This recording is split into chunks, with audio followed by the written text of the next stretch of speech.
For today's video, I'm going to share with you the ultimate 2 exercises that will transform your flabby abdominal muscles into your dream six-pack. Want to get washboard abs but have no time to learn a ton of complicated moves? You can with only 2 exercises and with the right technique. Those and also some modifications here and there to up the intensity for when the time comes to level up your game. Simply doing hundreds of crunches won't cut it. It all boils down to genetics, which is already set in stone, and planks and crunches. And no, I'm not talking about doing hundreds of classic planks and crunches. There are many crazy effective variations you can do for each of the 2. Does doing the walking plank help? Is bicycle crunch also on the list? Stay tuned until the last section and I'll tell you my favorite exercise for transforming my midsection. Planks. Overview, benefits, how-to, best variations to get a six-pack. A plank exercise is the best move for strengthening your core and abdomen. It involves holding your body in a straight, in-line position as if your whole body is a plank of wood. To me, I find doing planks equally fun and healthy. It strengthens not just my core but also my hips and lower back and improves my body balance. As one of the most highly versatile exercises, it's used in yoga, professional boxing, and sports like hockey, cricket, and football.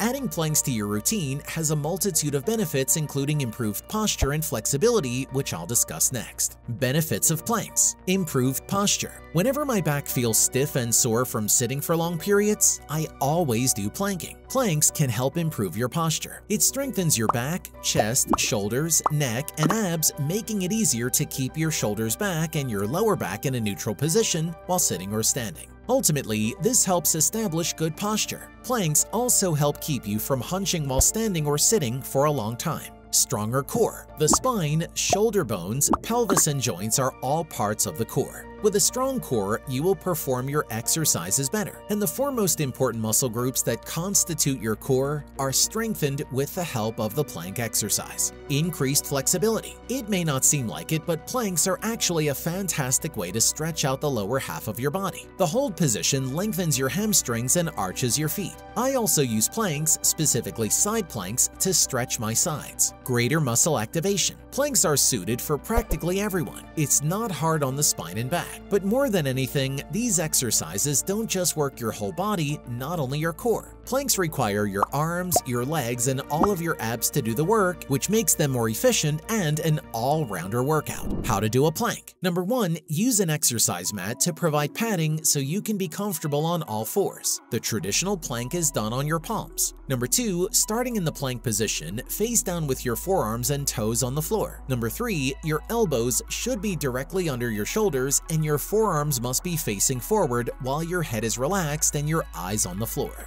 Number 4, engage your abdominal muscles as you keep your torso straight and rigid and your body in a straight line from your ears to your toes. This is the neutral spine position.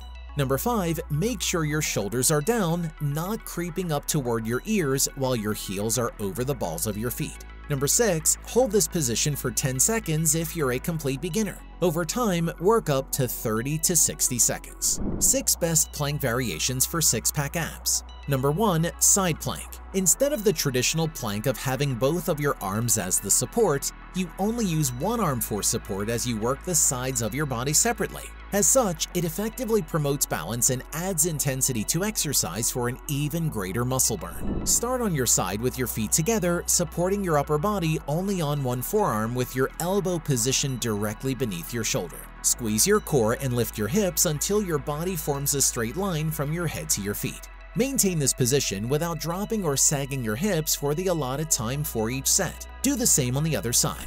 Everyone is familiar with jumping jacks, right? There's also one plank variation that's a crossover of the jumping jack and plank, but more about that coming up in a bit. Number 2, reverse plank.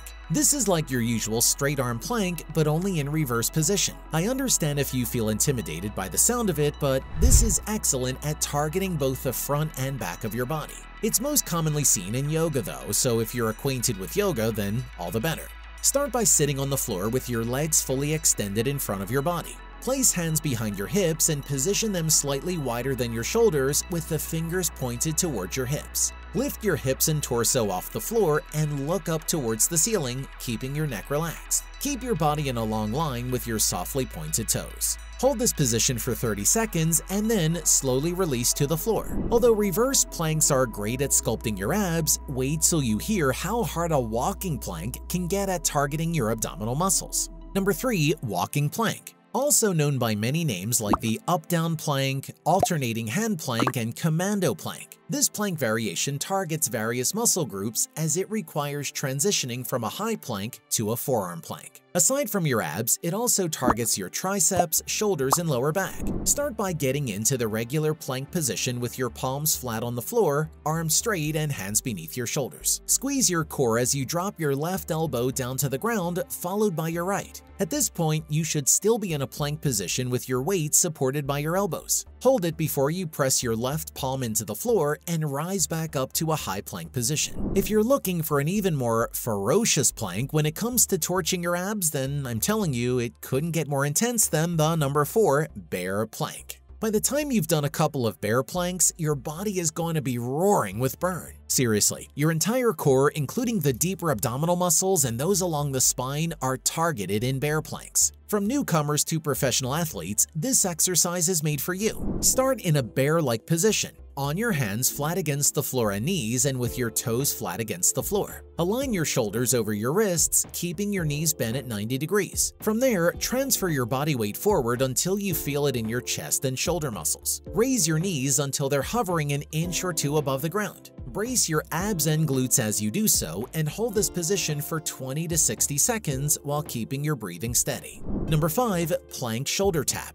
This plank variation trains and strengthens your core, but it's more of a challenge for the arms and shoulders. It promotes body balance as you maintain your body positioning when you lift one arm at a time. Start in a high or elevated plank position with your arms extended, hands planted directly under your shoulders, and your legs extended. Make sure your body is forming a straight line from your ankles to your shoulders and avoid sagging at your hips. Lift one hand off the ground and tap the opposite shoulder, then return that hand to its original position. Repeat on the other side. Number 6. Plank jack. The plank is a great core strengthening exercise, while the jumping jack is terrific at improving cardio health. And the combination of these two means you're getting the best of two worlds. Start with the standard plank position, supporting your body with your forearms and toes. From there, splay your legs out to the side like in a jumping jack, then bring them back to the original position. Keep your core squeezed throughout for maximum effect. Jump back and forth as many times as you can in a minute, take a break for 30 seconds and repeat. Crunches. Overview, benefits, how-to, best crunch variations to get a six-pack. The crunch is a timeless exercise. It's equipment-free and uses only your body weight as resistance. It primarily trains your abdominal muscles, which are part of your core. Your core consists of your abs, your oblique muscles on the sides of your trunk, and your muscles in your pelvis, lower back, and hips. Together, these muscles help stabilize your body. Trainers highly recommend crunches if you want to tone your muscles and build a stronger, ripped core. Benefits of crunches. Crunches are primarily good for building muscle mass, specifically in the stomach area. In addition to this, doing crunches can lead to stronger core. The core plays a major role in daily activities such as walking, sitting, lifting, etc. Crunches target several muscles in this area, therefore strengthening them and synchronizing them better. As a result, your body performs all those activities easily and with good balance and stability. Reduced back pain. Having weak core muscles can put you at a greater risk of having muscle injuries and lower back pain. Crunches can strengthen those muscles, thus helping prevent injury and reduce any back pain. Improved posture. A weak core often leads to back pain and muscle injuries, mainly because of your posture, which has turned bad. Crunches are a great way of improving your posture by training your core and strengthening it. Better cardiovascular health. Crunches are intense moves that force the heart to pump blood fast. This is good training for the heart and can help improve the organ's main functions. Ultimately, it leads to a healthier and more effective cardiovascular system. How to do a crunch. Number 1, similar to planks, it's better to use a mat so you can get comfortable on the floor. Number 2, to start, lie down on the floor on your back and bend your knees, either putting your hands behind your head or across your chest. Some find the crossed arm position helpful in avoiding pulling on the neck. Number 2, brace your core and then crunch your ribs toward your pelvis using your abdominal muscles to start and complete the movement. Number 3, exhale as you come up and maintain a straight neck with your chin up. Number 4, hold at the top of the movement for a few seconds.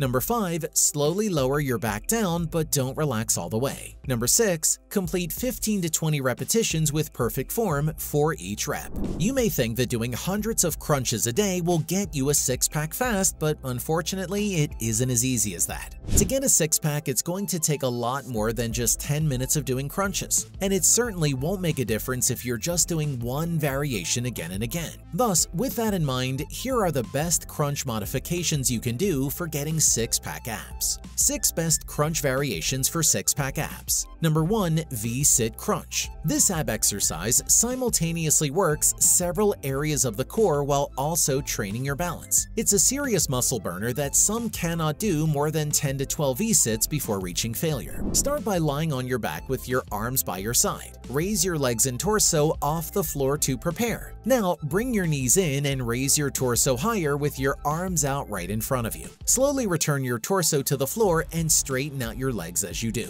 Stop when your back is on the floor, but not your head, shoulders, or legs. Repeat. Doing planks and crunches is just the tip of the iceberg. You're only hitting your abdominal muscles for the most part. To transform your complete body, you must also take things up a notch. One good way to start that is by incorporating push-ups into your routine, but I'll get to that a little later. Number 2. Side-lying crunch. One night, I decided to switch one of my oblique muscle exercises for the side-lying crunch, and it's been on my routine for a year and counting now. It targets the core as a whole and is good at stabilizing the spine. To start, lie on your right side with your legs lying on top of each other and knees slightly bent. Place your left hand behind your head. From there, move your left elbow up as you would perform a normal crunch while focusing mostly on your obliques. Crunch as high as you can, hold the contraction for a moment, and then slowly drop back down into the starting position. So far, I've only just talked about various plank and crunch modifications that are all equipment-free. But if you have an exercise ball, this is the time to make good use of that by performing the Number 3. Exercise ball crunch. Using a Swiss ball as you crunch can expand the range of motion and contract and stretch the abs on each rep. Because of the high effectiveness of this exercise, you can have fewer reps at a lower tempo so long as you emphasize hard contractions. Start by sitting on the exercise ball with your feet flat on the floor, wider than shoulder width apart. Step forward with your feet, allowing the ball to roll back to your lower back. Touch the side of your head with your fingertips. Now, crunch your abs and pull your torso up so your elbows are aiming for your knees. Squeeze your abs tight. Pause and then lower back to the start position. Repeat. Unlike the exercise ball crunch that uses a special kind of ball, the next exercise, despite its name, doesn't need any sort of equipment. Rather, it's more about replicating the cycling movement. The reason being, it's called the Number 4. Bicycle crunch. This effective ab exercise works the upper ab muscles as well as the deep abs and the obliques. Compared to the average crunch, this one needs a lot more attention to detail. To start, lie flat on the floor on a mat with your lower back pressed to the ground and knees bent. Plant your feet flat on the floor and keep your hands behind your head. Contracting your core muscles, pull your shoulder blades back and slowly raise your knees to about a 90-degree angle, raising your feet from the floor. Perform a bicycle pedal motion, bringing one knee up towards your armpit as you strengthen the other leg while keeping both higher than your hips. Rotate your torso to touch your elbow to the opposite knee as it comes up. Twist to the other side while drawing that knee towards your armpit and the other leg extended until your elbow touches the alternate knee. Number 5. Vertical leg crunch. I like this variation because it works both my upper and lower body, making it a good total body workout exercise. Holding the legs in the air activates both my upper and lower abs more than a regular crunch does. Start with a sit-up position and lift your legs until they form a straight line perpendicular to the floor. Place your hands behind your head, contract your abs to engage your core, and raise your shoulder blades off the floor. Slowly lower yourself back to the starting position before repeating the exercise. Another crunch variation you should include in your abs workout routine is the Number 6. Seated knee tuck. This exercise is excellent for training the upper and lower abdominals and improving core strength. It also challenges my balance. I perform it often on the floor, but on some days I do it on the bench for added challenge. Start by sitting on the ground with your legs extended out. Place your hands on the ground beside you for support and lean back at a roughly 45-degree angle with your back straight. Contract your abs as you bend your legs and bring your knees toward your chest. Hold for a second or two and then fully extend your legs without touching the mat. So, you've reached this part of the video, and before I end, here's my little hack to having a six-pack. Back extensions. You can do this on the floor or at the gym using a Roman chair. To do the easy version, lie face down on the mat, arms straight out in front of you, palms down and legs behind you. Slowly lift your right arm and left leg off the floor so they're an inch or two off the ground. Hold them in that position for several seconds and then lower and repeat with the opposite arm and leg. The thing is, your body goals shouldn't just end at having a six-pack. To achieve a balanced, well-toned physique, you need to explore your options, and there are so many other exercises you can benefit from other than those two I've shared. One of those is the push-up. Learn more about how this old but gold move has earned its illustrious reputation in the fitness industry in this next video.